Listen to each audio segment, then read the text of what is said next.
আমি সকলের পক্ষ থেকে বাংলাদেশের যেসব মানুষেরা যারা প্রবাসে অবস্থান করছেন, প্রবাসে থেকে এবারে তারা প্রথমবারের মতো ভোট দানে তারা অংশগ্রহণ করতে পেরেছেন, আমাদের সেই সব প্রবাসী ভাইয়েরা যারা প্রবাসে থেকে 24 অভ্যুত্থানে তারা সমর্থন দিয়েছিলেন এবং আমাদেরকে ভোট দিয়ে সংসদে নিয়ে এসেছেন, সেই সব প্রবাসী ভাইয়েরা যারা কষ্টে আছেন কিন্তু দেশের প্রতি তাদের যে টান, তার প্রতি একটা সম্মান আমরা এই সংসদ থেকে জানাতে পারি। মাননীয় স্পিকার, 2024 সালের 17 জুলাই যেদিন আমাকে গ্রেফতার করা হলো, আবু সাইদ তার আগের দিনে শহীদ হয়েছেন।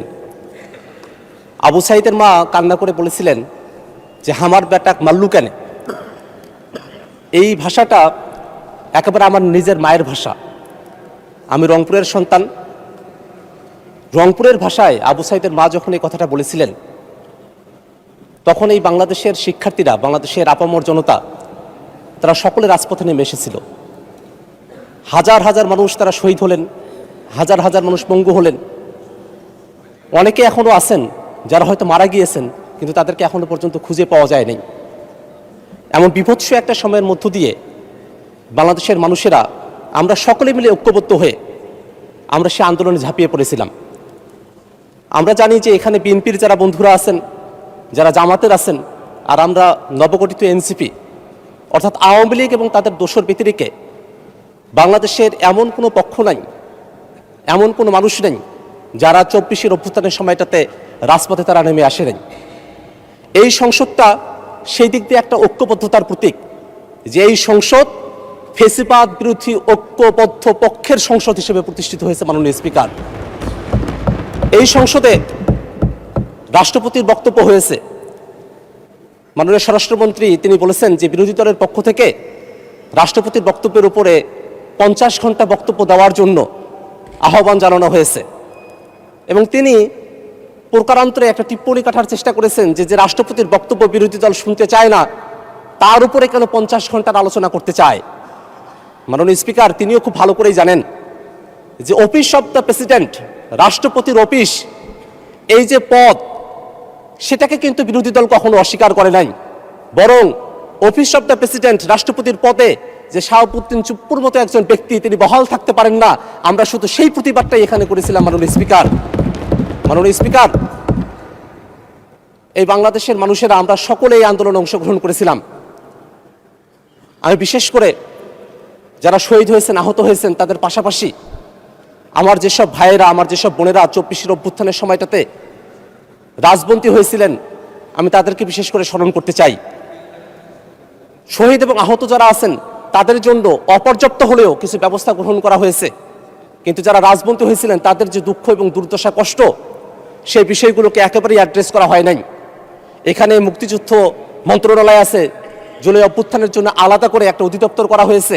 আমি তাদের কাছে আহ্বান রাখবো, সেই 24 অভ্যুত্থানের সময়টাতে যারা রাজবন্দী হয়েছিলেন তাদেরকেও যেন একটা স্বীকৃতির আওতায় নিয়ে আসা হয়। মাননীয় স্পিকার, এবার এর নির্বাচনে আমার আসনের যারা ভোটার আছেন তাদেরকে তো আমি ধন্যবাদ জানাবই, তারা আমাকে এই সংসদে পাঠিয়েছেন। তাদের বাইরে গিয়ে আমি সকলের পক্ষ থেকে বাংলাদেশের যেসব মানুষেরা যারা প্রবাসে অবস্থান করছেন, প্রবাসে থেকে এবারে তারা প্রথমবারের মতো ভোট দানে তারা অংশগ্রহণ করতে পেরেছেন, আমাদের সেই সব প্রবাসী ভাইয়েরা যারা প্রবাসে থেকে 24 অভ্যুত্থানে তারা সমর্থন দিয়েছিলেন এবং আমাদেরকে ভোট দিয়ে সংসদে নিয়ে এসেছেন, সেই সব প্রবাসী ভাইয়েরা যারা কষ্টে আছেন কিন্তু দেশের প্রতি তাদের যে টান, তার প্রতি একটা সম্মান আমরা এই সংসদ থেকে জানাতে পারি। মাননীয় স্পিকার, আমরা নতুন করে একটা বাংলাদেশ আমরা করতে চেয়েছিলাম, যে বাংলাদেশটাতে রাজনৈতিক হানাহানি, কাটাকাটি, মারামারি সেগুলো থাকবে না। আমরা পেশি শক্তির না, আমরা পলিসি নির্ভর একটা আলোচনার মধ্য দিয়ে দেশটাকে আমরা এগিয়ে নিয়ে যাব। সেই জায়গাটা এখনো পর্যন্ত আমরা অর্জন করতে পারি নাই। আমাদের এখানে এতগুলো অধ্যাদেশ পাশ হয়ে গেল, আমরা কিন্তু সেগুলোর উপরে বিস্তারিত আলোচনা করার সুযোগ পাই নাই।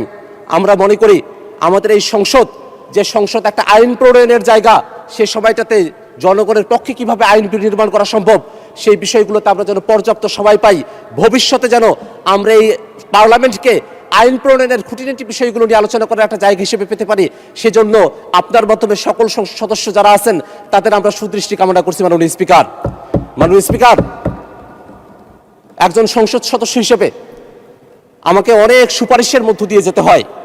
এখানে মনে হয় আমাদের যারা সংসদ সদস্য আছেন সকলেরই একই অবস্থা, সুপারিশ আসতে থাকে এলাকাগুলো থেকে। এমনকি কোনো একজন ব্যক্তি অসুস্থ হয়েছেন, মেডিকেলে একটা তার সিট প্রয়োজন, সেজন্য আমাদেরকে সুপারিশ করতে হয়। মাননীয় স্পিকার, যদি আমাদের সেবা খাতগুলো সেগুলো যদি প্রাতিষ্ঠানিক নিয়মগুলো যদি সুন্দরভাবে পরিচালিত হতে পারত, আমাদের অ্যাডমিনিস্ট্রেশন যদি ঠিক হতো, আমাদের সেবা খাত যদি ঠিক হতো মাননীয় স্পিকার, তাহলে কোনো একজন মানুষকে হাসপাতালে সিটের জন্য এমপির কাছে সুপারিশ করতে হতো না মাননীয় স্পিকার। আমরা সেই জায়গায় দেশটাকে নিয়ে যেতে চাই। আমাদের সেবা খাতগুলোতে জনগণ আসবে, মানুষেরা আসবে, তারা তাদের সেবাগুলো সঠিকভাবে পাবে, সেরকম ধরনের একটা সেবা খাত এবং প্রাতিষ্ঠানিক একটা শক্তিশালী অবস্থা আমরা বাংলাদেশে দেখতে চাই মাননীয় স্পিকার।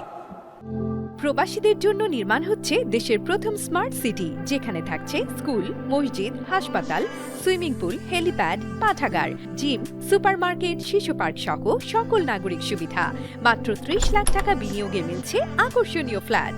প্লাটিনাম ইনভেস্টরদের জন্য ঢাকা বিমানবন্দরে ভিআইপি প্রোটোকল সুবিধা। বিস্তারিত জানতে যোগাযোগ করুন স্ক্রিনে দেয়া হোয়াটসঅ্যাপ অথবা ইমো নাম্বারে।